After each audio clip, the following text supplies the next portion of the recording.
And we're live. Hey everyone, it's Marco, Ken, Evan, and Dan here.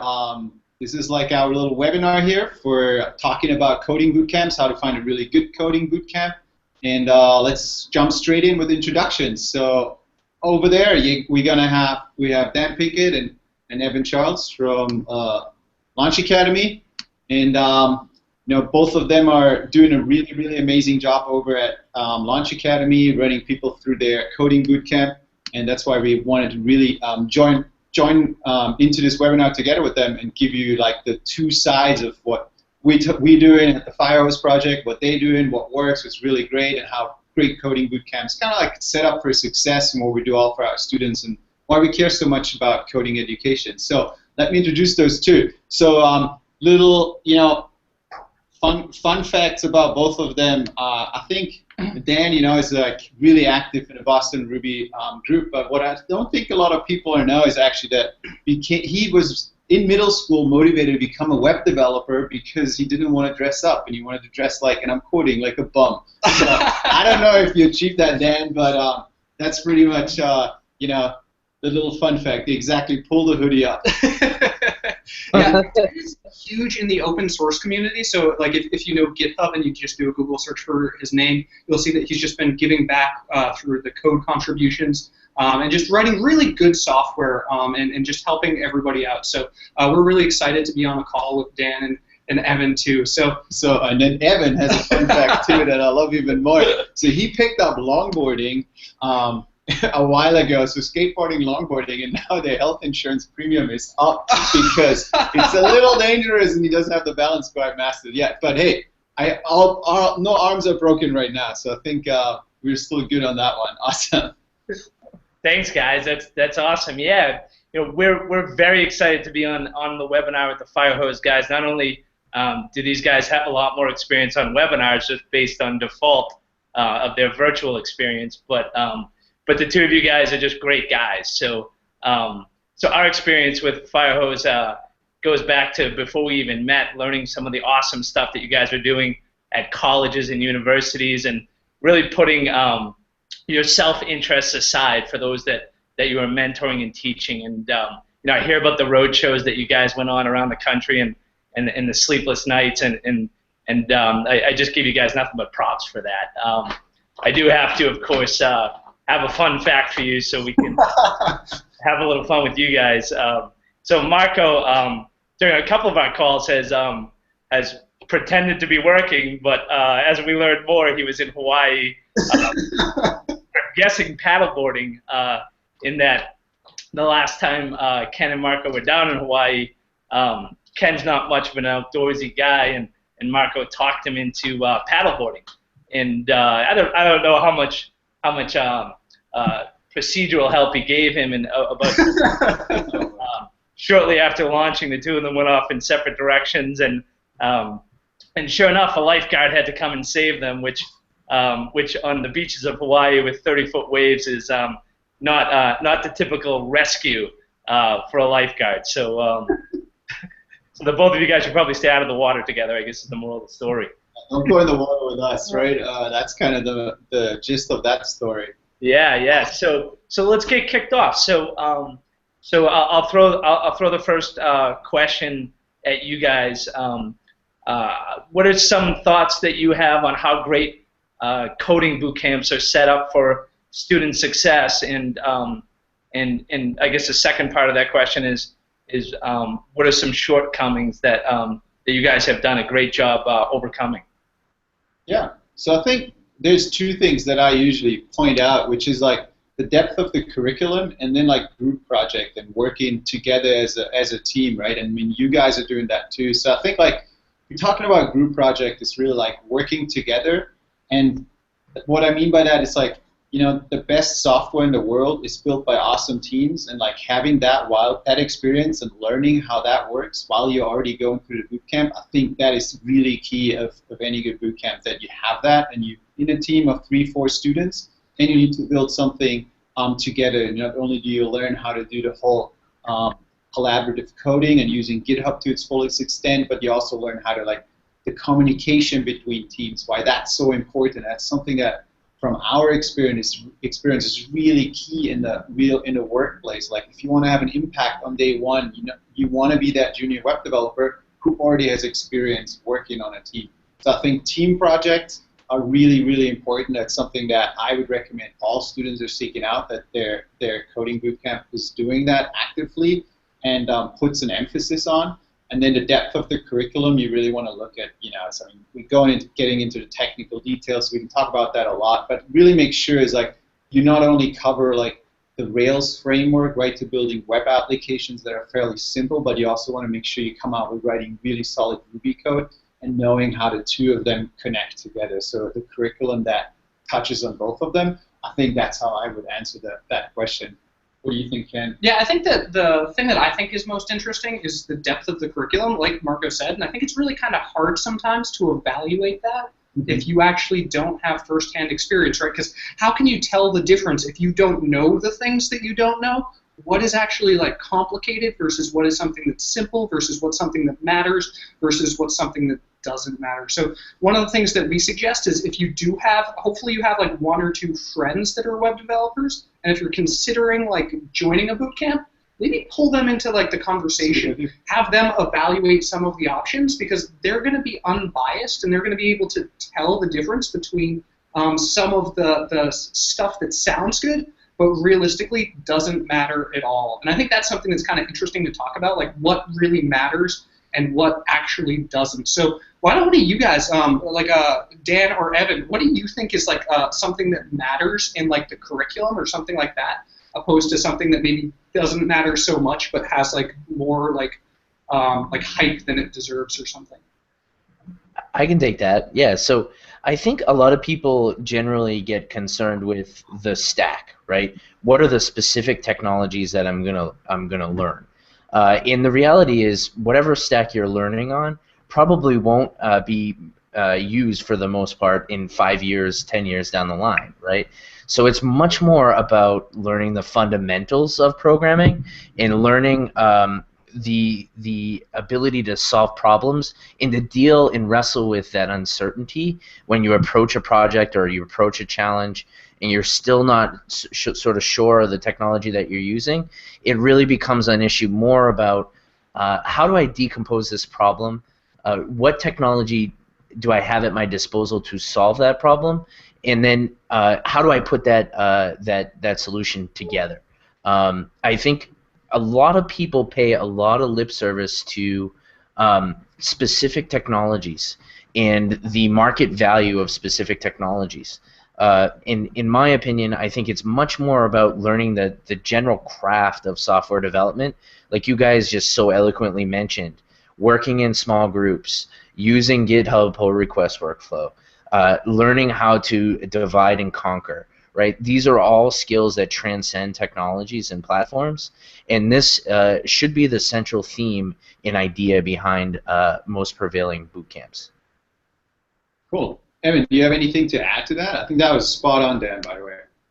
Yeah, I would speak a little bit more towards the soft skills side of various programs. So early on, I don't know if we paid as much attention to soft skills as we have in the last year and a half, and it's really because we found how important they are for learning velocity. So I think that programs that spend time early on building relationships within their student base end up reaping the rewards as the program continues, because there's a lot more collaborative efforts by those students.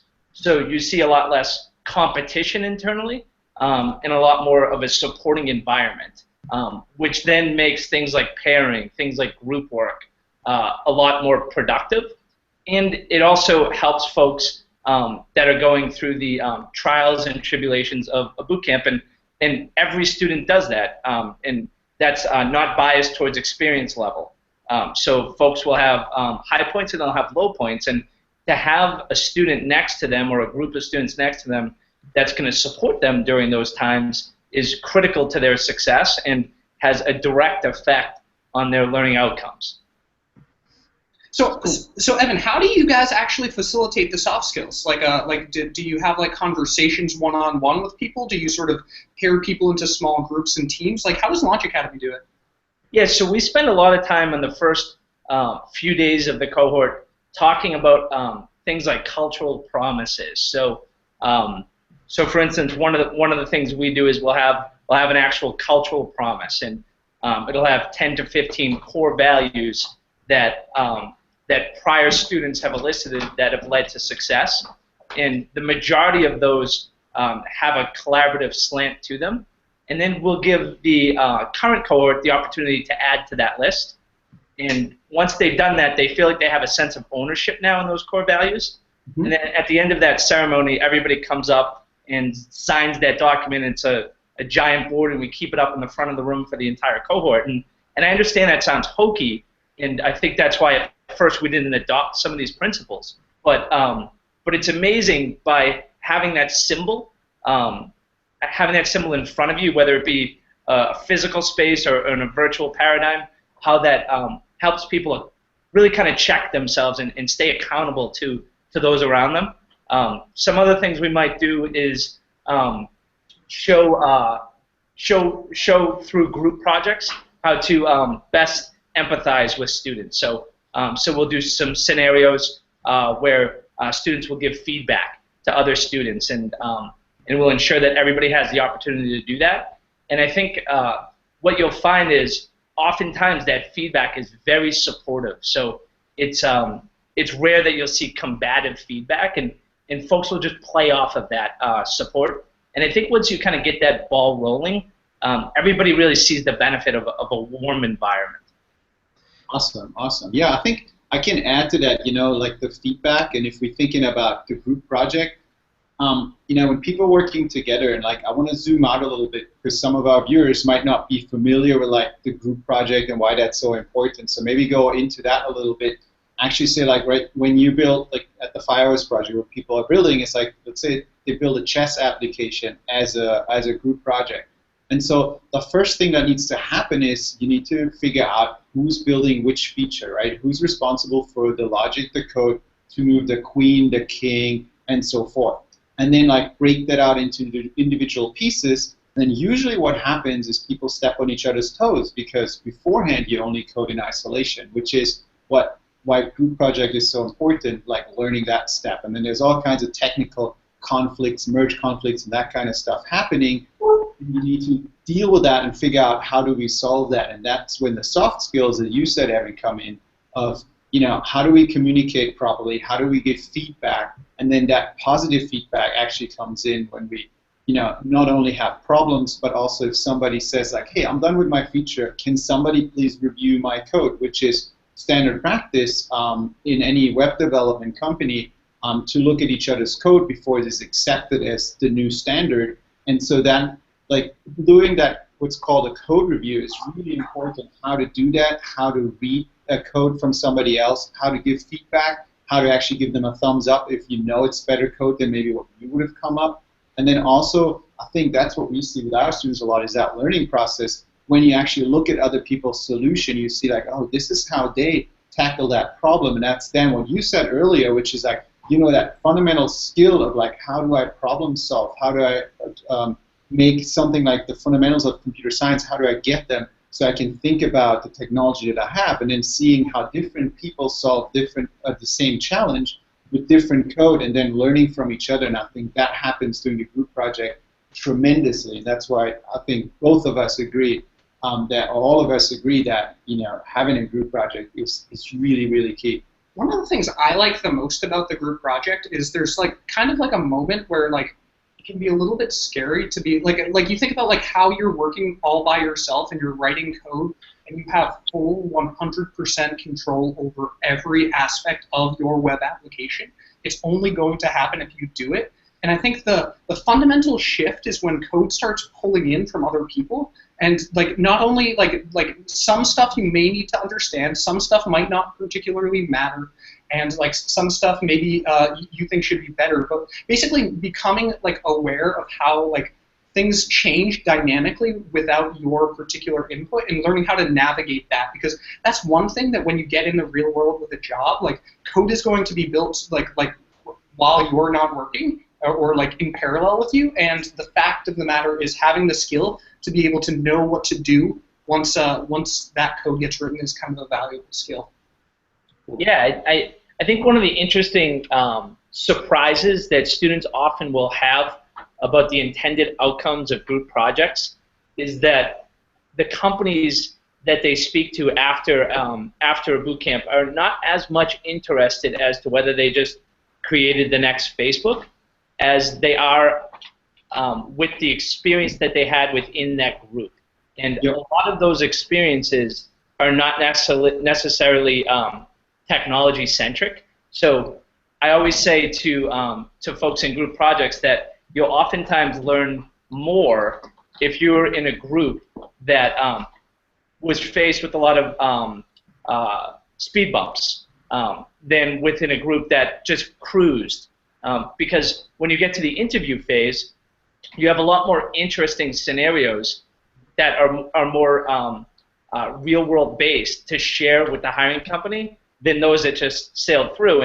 And really getting back to the root of the original question, what makes for some of the best boot camps, I think it's the ones that do the best job simulating the real working environment. And I think group projects are kind of a microcosm there of working within a team. And I think for students to have the ability to face challenges within those group projects, it's their first experience on many times facing that challenge, so that when they do get into a job after the programs, they now have the ability to iterate on that first experience. Yeah. And my favorite part is, in many ways, it's not just learning what is proper in what you should do, but it's a lot of, oh my God, that was a terrible idea. We shouldn't have done it that way. Right? And you develop that appreciation for what works and what doesn't work in a team setting, and it's great that you make those mistakes and you go through those trials and tribulations in an academic setting, as opposed to having that experience when you're actually on the job in producing for companies. And I really, that's what's so fascinating for me is so many students come up to me and say, I don't know that I learned everything that I need to do as a team member in a software development organization, but I definitely learned many things that I won't do in the future.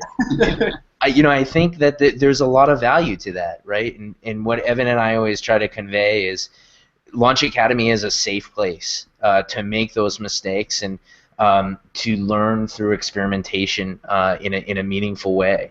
And I think the best boot camps don't just prescribe this is what you should do. They embrace a little bit of chaos, and they allow your team to sort of come together and do their own norming and storming, right? To identify what they think will work, and then they'll develop such a more significant appreciation of what actually works as a result. And that's just, for me, that's been the coolest aspect of small group projects. I think you're spot on. That's what we're seeing every time we start a new group project. The first week and a half, it's absolute chaos. Like, fun story, we had a student who we put on a group project after the initial 3 people were already working, or 4 people working together for a week and a half. And she came right at that moment when everything started clicking, and she was intimidated by, I was like, wow, they're working so well as a team. I have no idea how I can write code that fast.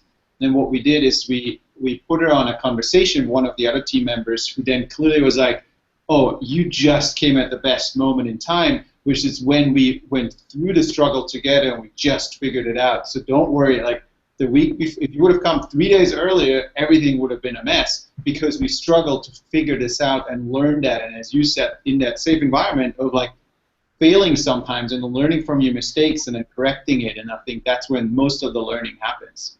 So true, so true. What would you guys say to folks that are listening as far as the instructor quality is concerned? So, oftentimes the majority of programs that are out there are started by developers that have a lot of experience, that have a passion and interest for mentoring folks and and passing on knowledge, but they might not have prior educational experience. And so how would you say that benefits folks?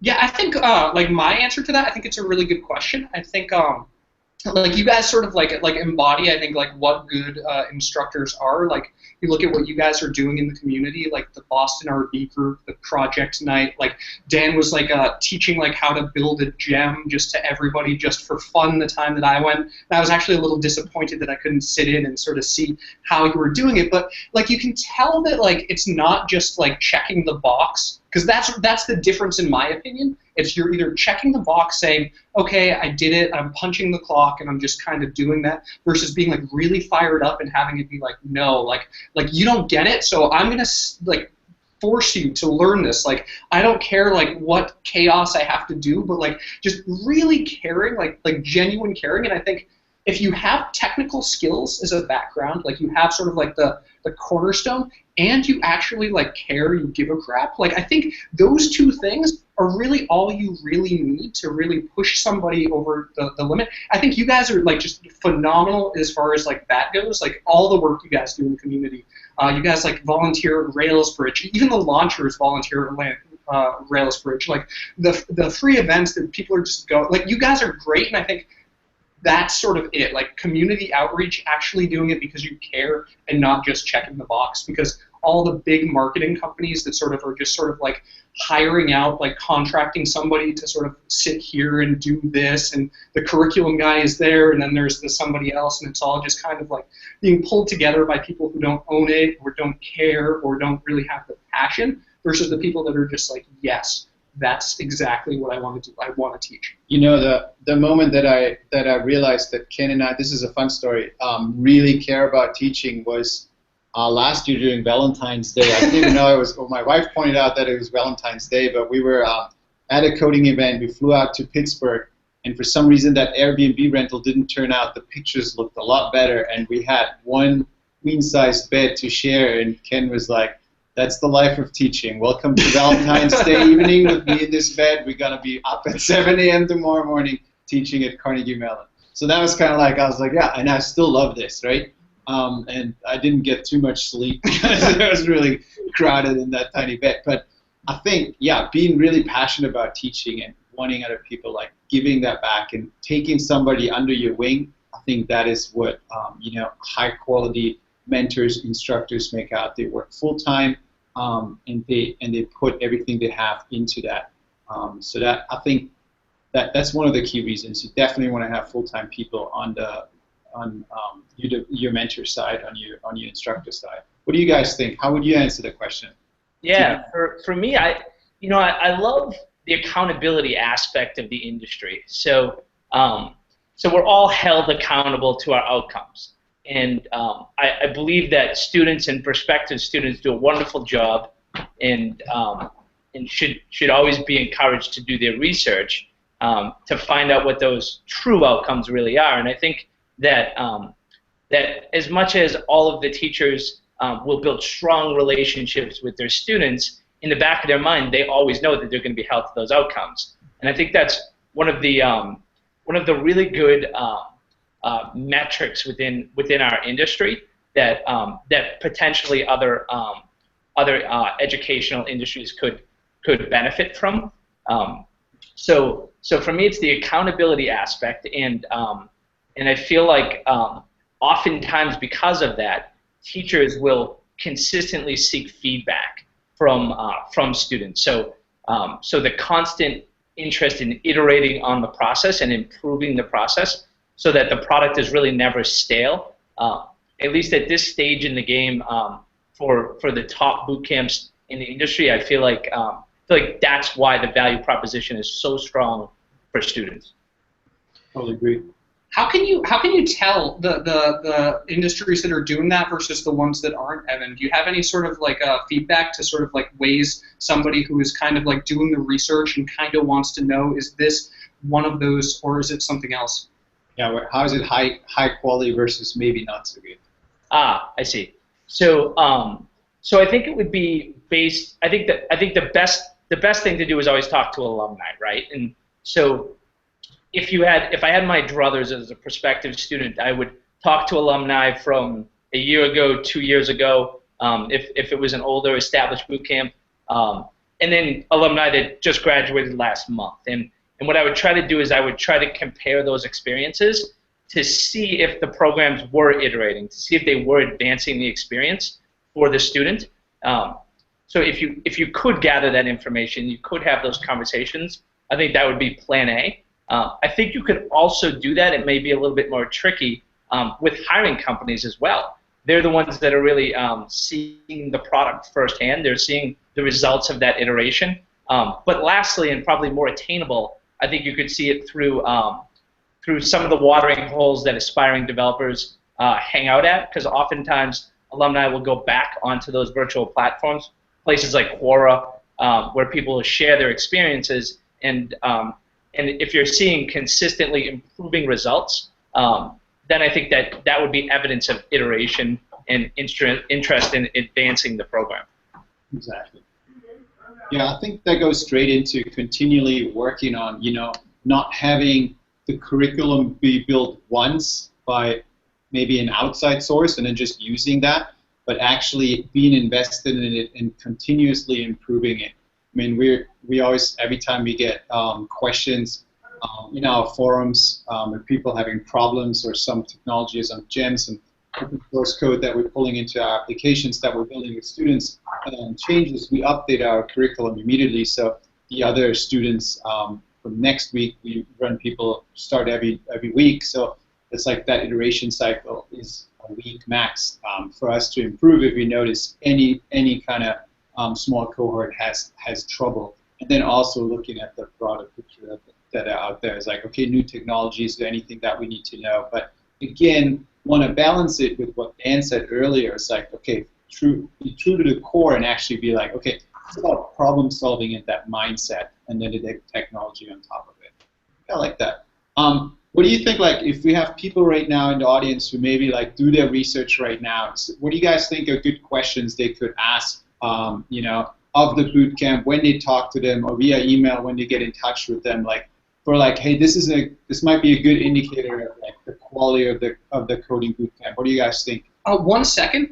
If anybody has questions, leave them in the comments, right? Because we're a little bit behind, so when you see this, it's actually going to be in the future. So ask questions, and we'll get to them sort of as it goes on. But yeah, take it away. That's in the say something of the Google Plus page, right? Just say something. Exactly. Yeah. Cool. So, Evan, Dan, what do you guys think are some good questions that people ask? Questions that you got, talking to prospective students or students who are like, oh, wow, this is a really good question. I wish everyone would ask me that. So one of my favorite questions that I think often goes unasked is, how do you qualify your instructors, right? So I think one thing that we've recognized at launch is there are really great developers and there are really great instructors in software development. And I think it's really important to identify how a bootcamp qualifies the people that are teaching. And the way we do it is we actually have them do what they're going to do on a daily basis, right? Pedagogically, we teach a simulated work environment. Well, we simulate the work environment for our instructors, right? And we study how they empathize with students and how they deliver and exchange ideas, right? That's what you're doing on a daily basis. So for me, that's a huge, huge question. I think secondly, it's what are some of your alumni doing right now, right? So as Evan really eloquently said, so much of what makes the value proposition of what we're doing so compelling is there are real outcomes, there are tangible outcomes. And now we're all fortunate that there's some history behind us, right? And there are results that we're seeing in the market. And I think one of the best indicators that you can use when you're vetting a bootcamp is what the alumni base is doing and where they're going in their careers, right? And what we coach our students is, especially in our field, things move very quickly. So it's about that first job, and it's about getting your starting point in the software development industry. But if you really, really study hard and you really apply yourself in your first role, well, that next position is really going to define your trajectory for your career, And it's really interesting to see now that we have sort of 2 or 3 years of anecdotal sort of perspective about some of these students. Is, well, are they leading teams? Are they still working in software development? Did they transition to marketing, and how had their bootcamp experience benefited them, right? There's a lot of history, very rich history, that can be drawn from, and there's just tremendous insight that can be gleaned. Awesome. What would you say? I mean, I love the questions, Anna. Like, you say, like, how do you qualify instructors? And then what are your alumni doing now? Like, are they moving on? What kind of jobs are they getting? You know, it's like, where are they now? Evan, do you have anything to add? Yeah, I think for me, the only thing I would add there is why do you do this? So that tells a really good story, right? So so as we all know, since around 2012, when this industry really started taking off, a lot of programs have come up, right? So I know I can speak for launch when there was 4 or 5 of us in the world, and now there's well over 100. What are the reasons that people started their programs, right? I think if you talk to folks like Firehose and you hear the story about you guys in Detroit flying in on a Friday night and getting a queen bed on an Airbnb for Valentine's Day, like, well, clearly you guys aren't in it for the money, right? You're in it because you want to help folks. And for me, that's a program I want to attend. Whereas if I'm maybe talking to a program that's a little bit more of a me too, then maybe that's not a good alignment for me. So I think that question really tells you a lot about the experience that you'll have when you're at the program. So I think that's a really good question that folks rarely ask. I think another question would be more about the people. So what type of person do you typically accept to the program, right? I think that answer is going to tell you a lot as well. So is that strictly technically based, or is there things like how does one communicate? How does one collaborate with somebody else? Do they have a strong internal locus of control? Do they have high confidence? Things like that are very important. So I'd be weary of folks that just said, oh, they passed a coding challenge and they're in. So those would be the 2 questions, but I'd love to hear more from you guys as well. Sorry, can I just you sparked one thing for me, Evan. Is I really think one thing that's great to ask too is, can you teach me something, right? Like, just teach me something, right? So all of our admissions folks, they're all experienced engineers. They're all instructors, right? And I think it's important to really understand, like, the teaching style and how that's going to jive with who you are and what you expect from a program. So I do think that that's a really valuable question as well.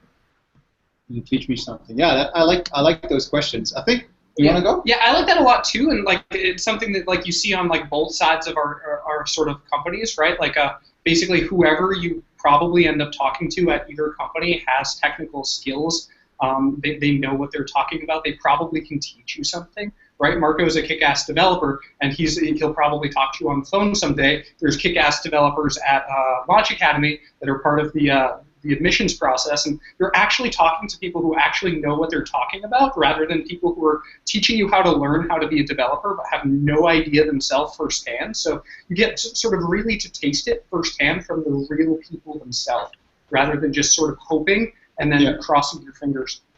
One thing that I like to add is, like, I mean, we thought about that a lot, and there's a lot of so-called metrics out there where I feel like, okay, these are like put together by a marketing team, and I want to help students cut through that. We actually put a whole like ebook together on how to do that research process, the definitive guide to coding bootcamps, and like if you would apply any of those questions, as we have a set of like called a hard-hitting question, right? Because they really get to the core, and a lot of what you mentioned is in there as well, right? And I think if you would go through that and ask us questions, you guys questions, we would have no problem answering that. But I think a lot of other bootcamps, they're getting into trouble really quickly. And one of the things I think is really important to ask is like, hey, do you actually turn students away, right? It's like, do you say no to students because you evaluate them on like, you know, you might not be just quite ready yet for like that acceleration for a boot camp? And I know that you guys have a pretty strict interview process. We do that too. We run people through pre-work and have them solve several coding challenges over several weeks, and we evaluate how they actually solve them and how they improve their code when we give them feedback. And so that's really important to me, because if that's not a clear no that comes back, then you're like, okay, if everyone's accepted here, then I don't know what their standards are. And so that is like something that we always like emphasize. It's like, hey, you know, sometimes you might need a little longer before you're ready to actually come into a boot camp and work more on those fundamentals, which goes back to what you said in the beginning, which is like, you know, you want to make sure you have those fundamentals of how to actually apply technology to a challenge. And let me just say to everyone listening, if you haven't downloaded and read through the Firehose ebook on exactly what we're talking about right here, don't do it now, but do it after we're done with the talk, and go and download it. It's really just excellently done, guys. You did a fantastic job with that book, and I think it adds a lot of value for people interested in the space. Yeah, it's like we made a huge conscious decision not to put any marketing or whatever in there.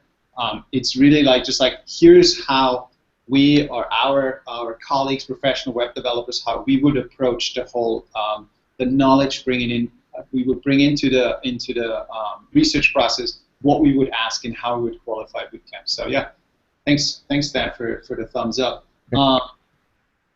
Okay, so what else we got? We can talk a little bit about pre-work maybe. We mentioned that just now. So I know that you guys have pre-work going on. We have pre-work going on as well. Like Evan, you want to talk a little bit why you think pre-work is important, maybe before the actual start of the Coding Bootcamp, and how you guys are doing that? Sure, yeah. So I think every program has a challenge as far as it is concerned to polarity of skill sets when folks start a boot camp. There's some people with less experience, there's some people with more experience. I think one of the ways people can level up and have less polarity is through pre-work. So I think that's at least the early reasons why people came up with pre-work.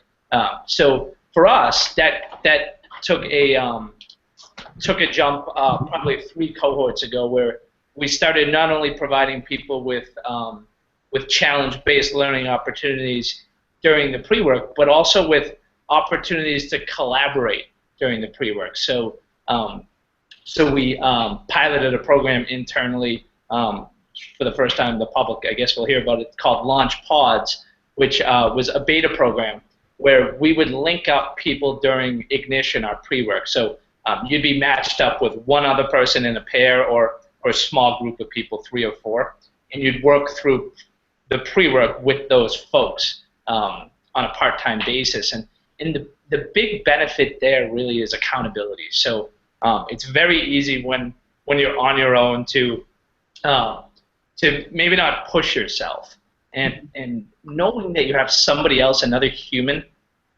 to report your outcomes to, holds you accountable and increases engagement. So for me, one of the big non-technical outcomes of pre-work is the ability to learn to collaborate and communicate with people that you'll be working with on a daily basis once a program begins. Dan, what would you say about, from a curriculum perspective, the key benefits of pre-work are?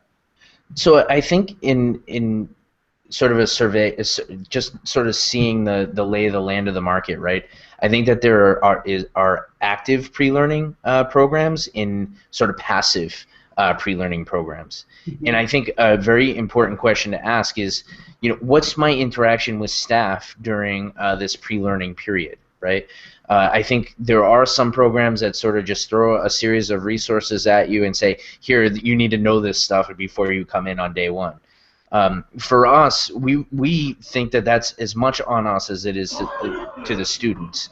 So what we really endeavor to do is we have a series of 3 assessments where students must sort of pass these milestones in Ruby fundamentals to qualify for the bootcamp experience.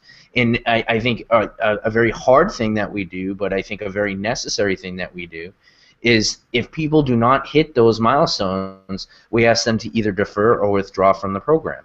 And I think that maintains quality and reduces some of those polarity issues that can arise in a bootcamp setting.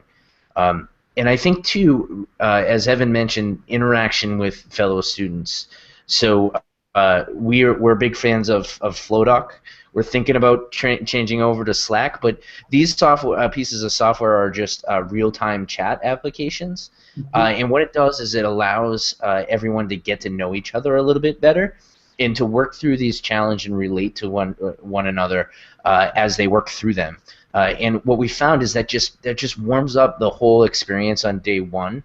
When they come through the door, it's like, oh yeah, you helped me out on that problem on FlowDoc. That was really great. Thanks, man. And they become friends, and then they're together for the rest of the cohort. You know, it really is that serendipitous and really, really awesome to see. So I think those two pieces are really important. Having an active pre-learning program with staff involvement and having active engagement with fellow students that you're going to be working with in the main part of the program. Yeah, that's great. Marco and Ken, I'd love to hear your perspective on pre-work. What does the curriculum look like for Firehose for pre-work before folks get started directly with you guys? Yeah, I think it's like I almost echo what Dan said, and I promise all our viewers that we didn't synchronize that at all. But it's like same with us. You have to pass these 3 challenges that you need to go through.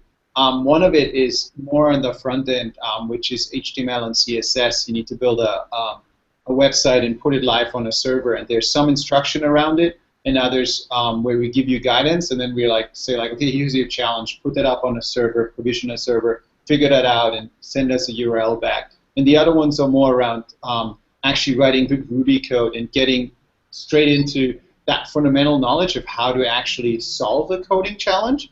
And so that takes people, like, as I said, 3 challenges, similar to what you guys are doing, and only if you pass the 3 challenges will you be accepted into the core program of the Firehose project.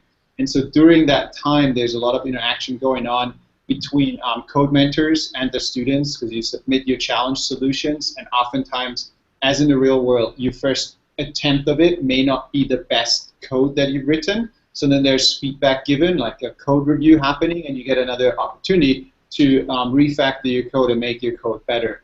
And yeah, as similar to you guys, if you're not able to complete those challenges, then we usually defer people to like, okay, there's other things you may need to cover first before you come back and try this again. One thing I would like to point out, I agree with everybody. This makes so much sense, but I think the other side of the coin that you want to think about is, like, we're talking about how we can ensure that you'll be successful, but you also want to ensure that you really like coding, right? So before you actually start, if you never wrote like a line of code, like you could hate it, you could, and if you do, you want to know that in advance, and you want to have a little bit of experience. So I would say, I think having a program that does have pre-work, super important. If you happen to have chosen one that doesn't, I would actively on my own go find different things, give myself some experience, and just double check, make sure this is something that you actually can imagine yourself doing for like long periods of time, because it's not for everybody, and that's one of the things. So make sure, pre-work allows us to make sure that it's going to be good for everybody. It's going to work out for you because you enjoy it, and we're going to be able to teach you because you're great at doing this stuff. So I think pre-work is just super important. Yeah, and I think it's also like helps you get you to that first level of having that baseline knowledge, so you're not starting from absolutely ground zero, and you already have some base knowledge, and that not only helps you feel more confident, but it also helps your instructor, your mentors, accelerate you more, right? If you're already like moving in a direction and you already have coding skills, it's so much easier to accelerate that than if we operate from a standstill and we start at the very, very basics of web development, or writing Ruby code, or code in general, or solving challenges. So I think that is a really good thing for everyone, every student coming into a coding bootcamp, or coming in with some at least fundamental knowledge, and oftentimes that pre-work shows you what you need to have and actually teaches you. And I think both of our pre-work programs do exactly that, preparing students for, then that real-world experience inside of the core program. Cool, awesome. What else we got, guys? If you have, we have about maybe like we're talking for all night long, right? We're gonna have so much fun here. But you guys gotta ask us questions if you have anything. I think a few may have poured in already, so we definitely spent some time going through them in the beginning, in the end, but we still have a few more big points to go over and talk about. It's like, what else do we got? I'm just looking at our notes that we said we want to.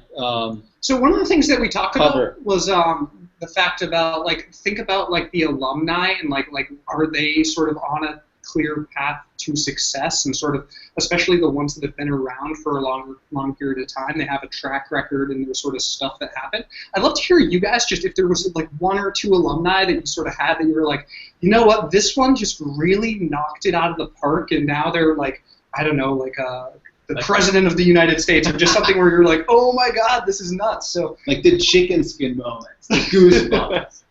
People ask us that a lot, right? And I was like, oh, sorry. So my favorite stories are the total underdog stories, right? The stories of these people that come into our program and they come from sort of an understated history, and then they come in and they just totally immerse themselves in the learning, and they come out as like heroes. It's just everyone loves those kinds of stories, right? So in our first cohort, we had a student who didn't have a college degree and was really concerned about that, right? What does that mean for my career outcomes? What does that mean for how it will go on interview time? How will I compete with everyone in the class who, the majority of students at that time and still here at launch have a college degree, right? And I coached him and I said, well, just do everything you can to learn as much as possible over the next 10 weeks. And sure enough, what he did was he was the first one in every day and the last one out, and he actively engaged staff. He was what we call owning his experience, really just coming in actively every day and actively engaging staff. And sure enough, he was one of the first students to receive multiple job offers, and I believe he's now a team lead at the company that he's working at, which, it's just such a wonderful story. And then we had a student in the next cohort who really had not found a direction in terms of where she wanted to go. She was tending bar. She wasn't really sure what she was going to do with her career, and she came in. And she struggled. She struggled the first 2-3 weeks, and she came into my office, and we had a conversation. Is this for me? I don't know. And I said, this is for you. Just apply yourself, immerse yourself. And we put together a plan. And man, she just killed it the next 4 to 6 weeks and totally turned it around. And now she's working as a web developer in southern United States too. So for me, I just love those stories where people come in and there's for whatever reason, sort of this hesitance or this what we call imposter syndrome, right? Yep. Where they just think that they can't do it or they're not capable of doing it, and then we lay it out and they apply themselves and they fully dedicate themselves to the cause, and they just kill it, and it's so awesome. And I really do think that that's what gets me and all of the other instructors up and out of bed in the morning is seeing those wonderful stories come to life. That's awesome. I think you can see it on all of our smiles how we love these underdog stories. I think we have a few of those. Should we share ours too? Absolutely. This is again, it's like, I'm like, God, Dan just takes it away all the time. We have exactly the same stories. I think you see them across really good boot camps. You hear those same stories of having the underdog. So we have one of our students over in California, and he also came. He's an immigrant from Mexico, and he only had a high school degree, and he was selling used cars of a parking lot somewhere in Southern California. And he came to us, and he was like, guys, I really want to switch this around because this is not working for me and my family. and I need to support them better. Can you guys help me? And we had a long conversation, and we mapped out a plan, and he had very little coding background. And he really immersed himself into our program, and he put in so many hours that we have so many hours. So many hours. So hard. He was working so hard, but we could see that drive. And then at one point, like, we have regular office hours, and he didn't show up. And we were like, this was the only time he didn't show up. And we asked him, what happened? And he was like, I'm sorry, I read this other programming book to learn more, and I fell asleep with the book in my face because I was coding all night long. And we're like, okay, this shall be excused for once. So now he's a developer at a startup over in Los Angeles, I believe, and he loves it. And he's just like, you know, he blogged about his experience, and he tells about it. And he's really, really proud, and he gives back to the community. Actually helps some of our students a lot because he's like, you know, this changed a lot of where I was and who I am now, and that self-confidence that you talked about, the imposter syndrome, I'm not good enough, how he overcome that. And that just like makes us happy every single day when we hear an update from him, or when he comes to our alumni office hours and we talk to him. I think there was another story that... Well, like, to go on a little more about that, like, he really inspires, like, a lot of people. And, like, one of our other students happened to be going to LA. And so, like, he was like, hey, I'm going to LA. I want to meet up. He was from Denver, right? He was from Denver. And he's Colorado. like, so he sent a message. He's like, hey, I'm going to be in, like, Los Angeles. You want to meet up? And he was just like, yeah. So they ended up meeting up, and they talked about sort of like job opportunities, stuff like that. They had, like, a technical talk with all the context of, like, the coding and sort of having been through a lot of similar stuff together. And it was really cool. I thought that was, like, a pretty awesome sort of story to see the picture of the two of them together. Like, we saw them on Google Video Chat all the time, but we've never seen them actually together in person. So I thought that was super cool. Yeah, I think a lot of that because we're virtual, we're all over the world, and then having people actually taking trips to meeting each other, that was really inspiring because they got inspired by their stories and how they struggled through together and then came out at the end doing what they really love, which is building good software. Yeah, the student that I think I kind of like most sort of empathized with was I like the underdog stories and the people who tried really hard, but like I also sort of can like relate. Like I had a CS degree, but I also remember feeling kind of the same like imposter syndrome and not sure that I could like build stuff out. And I sort of remember like the same like feelings that I had.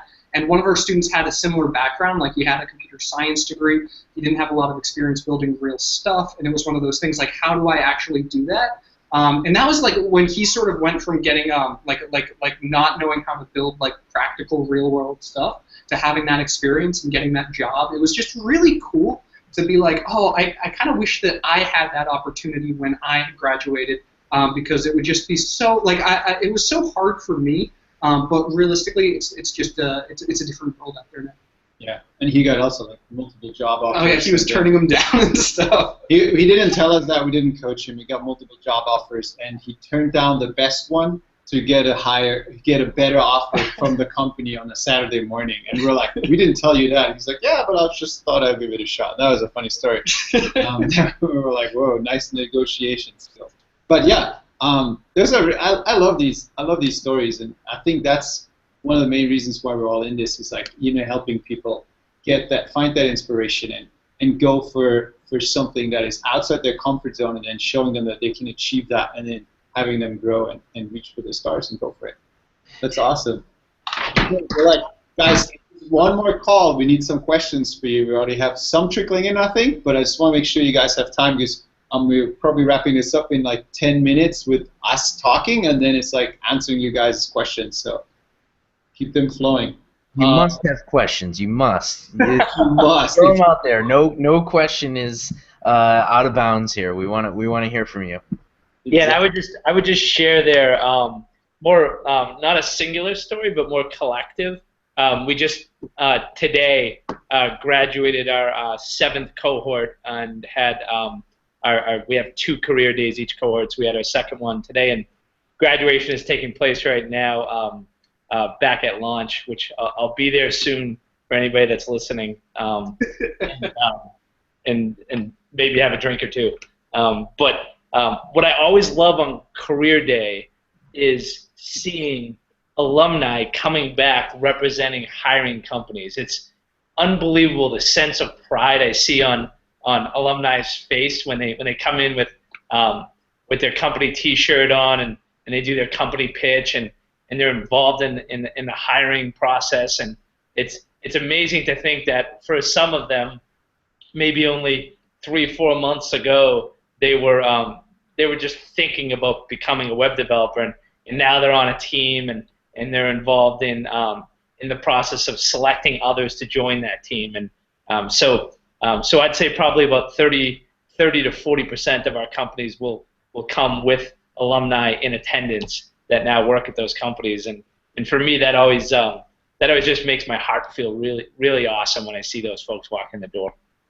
That is awesome. That's a really good. I like that story. It gives a different perspective of like not the individuals but the groups coming back together.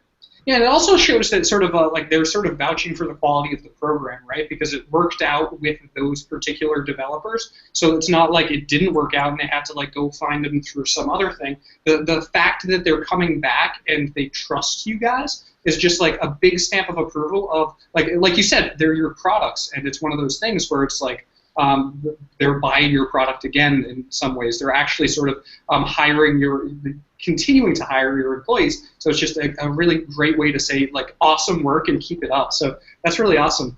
Yeah, I think actually that that is a way to also evaluate the different job placement networks of programs, in that if companies are hiring multiple times out of a boot camp during separate career days, then you know that they were happy with their first taste and they're coming back for more.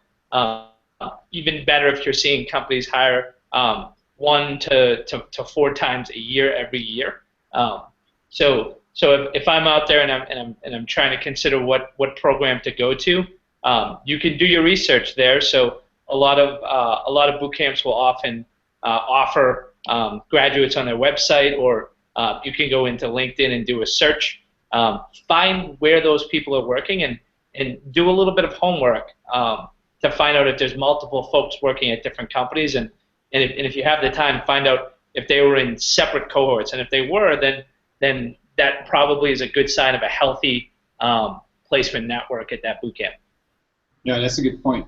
And I think with that, I just want to switch over to is like, when you're doing your research, when you're doing your Coding Bootcamp research, and you go through the points that you just mentioned, is like, you want to take, I won't say like a time limit, but there's a lot of people that I'm sure you have similar stories that I talk to, and then like I talk to them again 6 months later, and I talk to them again 6 months later, and they haven't made up their mind, right? So it's really like, if you spent a decision on buying a car, make the decision, like figure out which car you want, look at it, maybe test drive it a little bit, right? Go through some of the pre-work, talk to the people who own that car too and driven it around, right? And then make what's called pull the trigger, make the decision, get in the car and drive down the road with it. Same goes with the analogy goes for like coding boot camps. If you spent like 6 months doing your research, you probably are going to start spinning in circles, and also the boot camps are changing a lot because they're going to get better and better and better. So if you start feeling you're spinning in circles, it's like, do your research once, do it well, but then be ready to commit, because at the end of the day, you're losing all that time that you're putting into research that you could spend coding and learning and working on your own career and your own skills. Yeah, that's such a good point, the fact that like if you spend too much time, if you just spend the time actually learning, like you actually would pick up more skills. So on the one hand, you definitely want to make an informed decision and do your homework, but just don't belabor the point. Like make the decision, pull the trigger, and then just go with it, because it's probably going to work out. Cool. It's like anything else, right? Set a goal. When you want to reach that goal, when you want to change your career, give yourself time to do the research and give yourself time to really weigh the pros and cons of each program, and just draw a line in the sand and say, by this date, I'm going to actually make a decision and go towards this boot camp or that. Exactly. So we got some questions coming in, a few of them. I think Matthew had one. Do you have any recommendations as far as resources resources for people who are just getting started programming? I think that's an excellent question. I think we could throw out a lot of resources,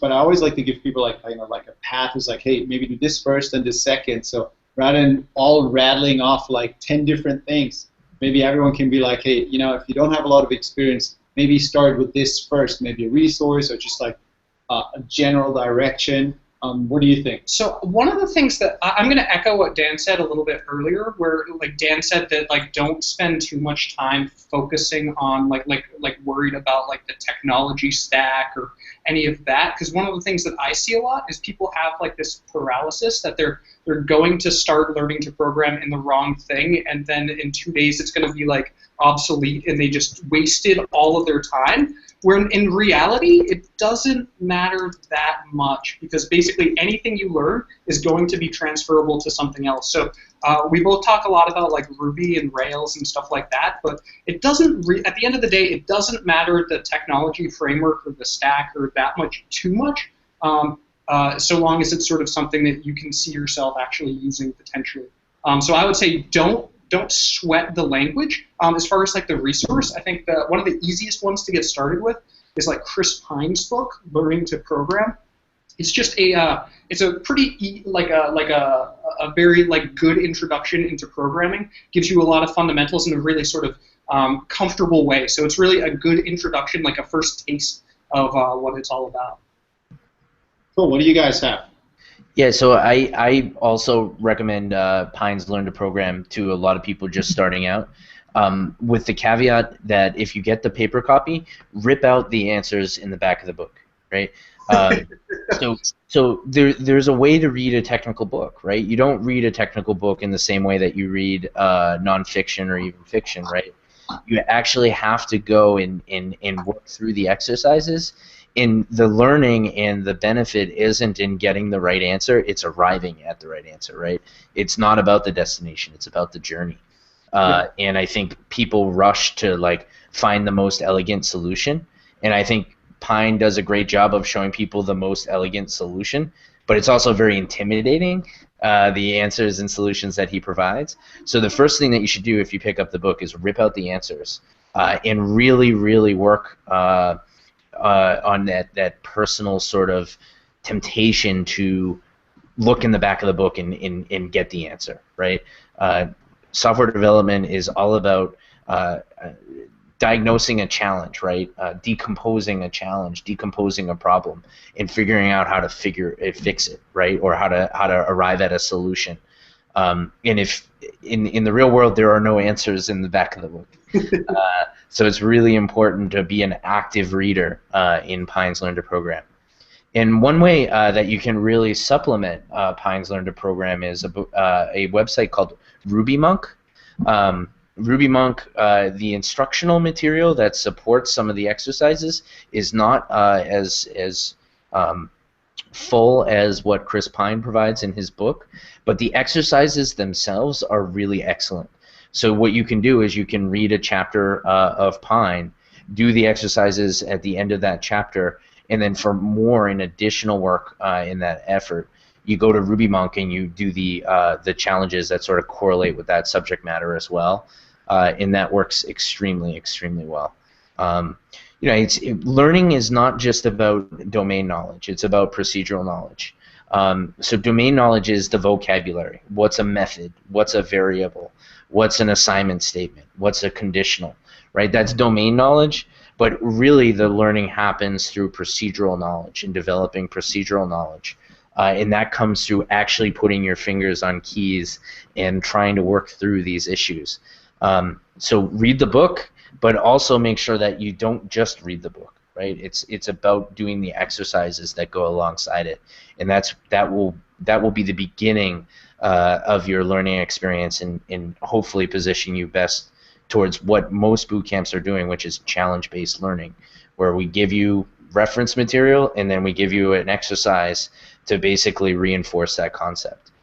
So we give you the domain knowledge, and then we make sure you have the procedural knowledge through practice and challenge work, right? And that's really the perspective you want to take with this self-learning path. Cool. So we got Ruby Mug, Chris Pine. Evan, do you have anything that you want to throw in? Yeah, well, I think most of the folks that have come through Launch Academy have started with Pine. I think where a lot of the people that do well there is, as Dan said, is they work through the challenges, but I think also people seek others in the community to help them get unstuck. So you don't have to join a boot camp to benefit from the community. So so you can ask questions in places like Quora. You can watch questions and answers in places like Stack Overflow. You can reach out to developers. They oftentimes want to help you. So I think learning at an early stage can feel very isolating, and sometimes when you do get stuck, you might get frustrated and just stop doing it, and have that fear of going back to starting that learning. So so don't be afraid to reach out to people in the community for help when you get stuck at that early stage. That'd be my advice. And I think I want to echo that. This again, we just have all the same ideas. It's like we say looking at resources to get started with is like what do you do at home, right? But also leave your own house, leave your own apartment, and go out to the community. Like you said, Evan, go to the Ruby and the Rails meetups, the JavaScript meetups, all these meetups and these groups. Maybe go to a hackathon and immerse yourself into that community, into that atmosphere. And I think all of us can attest to the fact that every time we go and code together with strangers for a day or just an evening, we learn something new. And it doesn't matter how much knowledge you have going into those, you will always learn something. And if you go long enough, you might be the one who all of a sudden teaches somebody, and that's a really empowering feeling, and also solidifies your own learning because you actually get to teach back. And so that would be my recommendation. Get out of the house, get out of the building, and go to some of the meetup groups. Look to, oftentimes there's free tutorials, right, where people teach you something. Just listen in. You might not understand everything, but something will always stick. And code with people together. Go to a hackathon or something, and work on a simple product, a simple website with some people.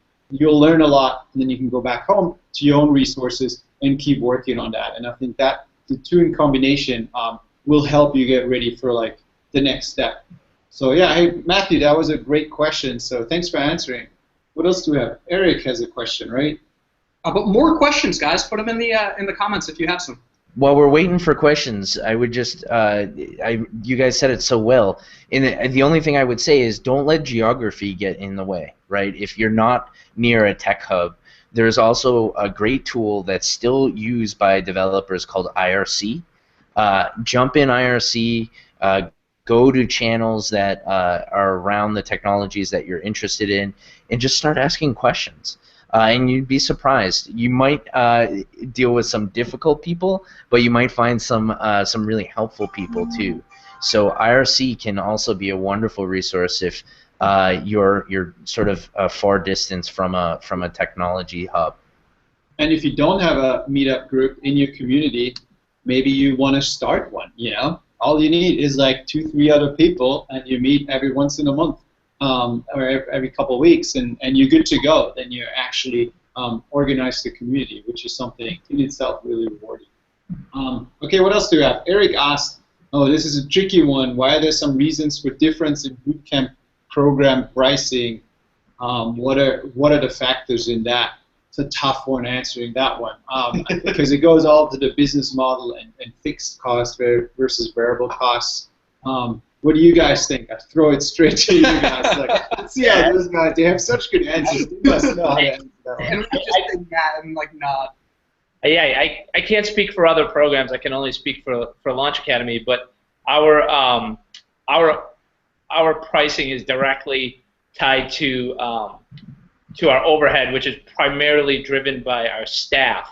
And so for us, we feel it's very important to have a high teacher to student ratio, and so oftentimes we'll have one of the highest ratios in the on-premise experience out there, and for us that's directly correlated to the cost of the program. We do our best not to increase those prices. We haven't increased price actually in I think about a year and a half. So So we're proud of that. But yeah, to give people color as to what our primary driver is for tuition. For us, it's ensuring that students have high staff to student ratios, and I encourage people to spend time asking questions about that during the admissions process. It's very important. Well, one thing I would like to add is the fact that like you should like I think like when you think about pricing, it's easy to think about things in like a black and white, and something's more expensive versus less expensive. I think one thing that's not talked about as much as should be is the opportunity cost of going to one of these programs. You think about sort of like if you're going to be unemployed for, like because you're in one of these boot camps and then you're looking for a job, if you can get a job 1 month faster and you end up getting that extra like 2 paychecks, if you can get that month ahead of time because you go to a slightly more expensive one and you end up getting a better job, like I would not focus on the pricing so much. I think the thing that you want to think about is where is your end goal? How are you going to get there? And if you got there faster, is that worth the difference of $500, $1,000? Like the opportunity cost and the delta of what happens between like graduation and success, I think is what you should focus on rather than the actual dollars and cents. And I would draw the metaphor. I'm a wine drinker, right? And I'm not one of those like very like hoity-toity sort of wine drinkers. I just drink what I like, right? And wine comes in many different price points, in different varieties, right? And sometimes the cheaper bottle is the better bottle for me, right? I can have a $15 bottle of wine and say that was better than the $40 bottle of wine that we had the evening before, right? Pricing is a function of the market, right? And really what the founders and the people running the business think the program is worth. It doesn't necessarily mean that the program is better because of the pricing. I think if a provider is charging a premium, you have every right in the world to say during your interview, hey, you know, why are you charging more than your competitors? What is it that you think makes your experience more valuable than some of the others? And I think that that's a perfectly fair question to ask. But ultimately, the pricing comes down to what the founders, their advisors, and their team really thinks that the program is worth. And there are a lot of silly metrics out there. We could talk together about silly metrics, you know, all night long, right? There's price per learning hour. There's price per instructor. There's all these really KPIs that the market is producing that you really have to sort of say, does this really matter, right? For us, we think what matters is a high teacher-to-student ratio and instructors that want to teach first and really want to help students own their experience and change their lives, right?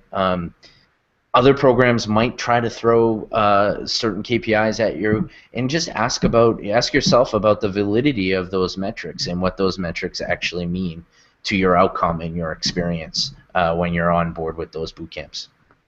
Yeah, I think I can agree to all of that. What was just said is like, you know, the price isn't an indicator of the quality necessary. You got to look under the hood a little more, but then it boils down to, you know, how, like, what's the quality of the coding bootcamp, and does that cost justify the experience, the value that you could take out of that those 12 weeks, those 8 weeks in that program? And if we're going back to the experience when we talked about the student stories, you know, and we're looking at them for that was like, that price didn't even matter for the way their life was turned around by that experience. And I think you want to look at that as well when you do that. So I think another thing is like what you said, Dan, is like the metrics don't matter, and what really matters is like, again, we have a whole chapter dedicated to that, weeding this out, what are marketing metrics that are kind of useless and what actually really matters. So that's also in the guide if people want to check that out. Did we get another question just now? Yeah, I think we got a couple more questions. Cool, what else we got? Have you guys, so this was from P Tang is IRC equals Internet Relay Chat. I think that was in regards to yours. I think we're saying yes to that one. Yep, you can. Freenode is typically what the IRC channel that most people use. If you do a Google search for Freenode web chat, there's a browser. You can just go to, I think it's Ruby-Lang, so hashtag Ruby-Lang in the channel, and you can have a whole bunch of people in the Ruby community. There's also, if you like it and you want to actually use it all the time, there's programs you can install so you don't have to be in a browser. But yeah, IRC is a really awesome tool. So Nicholas asked, have you guys ever had veterans use the GI Bill to pay for tuition? I think this is a bit tricky because there's all kinds of paperwork involved. We never had that in our, we talked to some people about that. We were looking into that. Have you ever guys had that, like used the GI Bill to pay for tuition? Yeah, so for us, we've on multiple occasions tried to pursue that for folks, and we've unfortunately fallen short, and it mainly has to do with coding boot camps. Although many are now licensed as schools within their particular states, they're not accredited universities, and the GI Bill is oftentimes linked to accreditation. So it's something we're not excited about. A workaround, and it's not a great one, is a lot of programs, including Launch, will offer scholarships for veterans. But I know that Dan always shares with me on occasion that he wishes that he had a full cohort someday filled with veterans. So I think the community as a whole would like that opportunity to be present, but right now, unfortunately, I think there's a lot of red tape that's holding it back. Yeah, I think that's what we're hearing also. That's the same issue for us looking into that. I mean, like, unfortunately, we can't do that right now. So yeah, Nicholas, sorry, but we don't have a better answer for you. That's the state of it right now. Then P Tang, I don't know your first name, so I'm going with P Tang. Asks, would companies tend to hire younger graduates over older graduates of these coding boot camps? Like, let's say, like, below 30, 35, and 35 above. So I think that's a good question, because we have graduates ranging all the way from, like, in their early 20s all the way to, I mean, I'm making a wild guess, and I hope nobody of our graduates watching this, but I'd say 55. Something like that. Hopefully, they definitely have only a few more gray hairs than me, but not much. So the one thing that I would sort of I think is important to point out is the fact that if you are a little bit older, you will have to be a little bit comfortable potentially having a manager that is younger than you, and that's something that's kind of like maybe could potentially be a little bit weird. So it's not a big deal, but you just sort of have to be okay with that. Be like, okay, well, they've been in the community and they've been programming for a longer period of time, so they're going to be the manager, and I'm older, but at the same time, I am sort of an individual contributor instead of managing the team. So that's the one thing that sort of I would suggest, but at the end of the day, if you can be comfortable with it, it isn't that big of a deal, but it's all about you just being okay with having a younger boss than you. Yeah, I think. Sorry, Dan, you go ahead. So, I think that there's a very idealistic sort of perspective in the market around the software development industry, right? And we do have our issues. We have been struggling to be more inclusive, whether it's about racial inequality, gender inequality, and even ageism. And unfortunately, not all hiring managers behave in an ethical way, but also B, a legal way in working through those issues. The thing that's becoming really great is that there is a precedent and there is a culture that's developing saying that kind of behavior is not okay and it's not acceptable. And we're seeing that evolution. But I think it's important to just really spell out the reality that our field is not unlike other fields where there are these people that are discriminating on unfair basis, and it's something that you have to deal with. Hopefully you won't come into contact with people like that. We personally screen our hiring network for that kind of behavior, and we have a zero tolerance policy on discrimination. But you know, the reality is there are some people that believe very incorrectly that a younger person will, you know, burn the midnight oil, so to speak. Well, you know, I can tell you emphatically that that is not an organization that you want to work for. So just bear that in mind and know that that ugly reality does exist, and it's unfortunate, but it's there. And guys like us are fighting the good fight to try and make it a better and more inclusive community. But, you know, for me, you know, the perspective I would share is just kill it. You know, like get into these programs and just make them an offer that they can't refuse, right?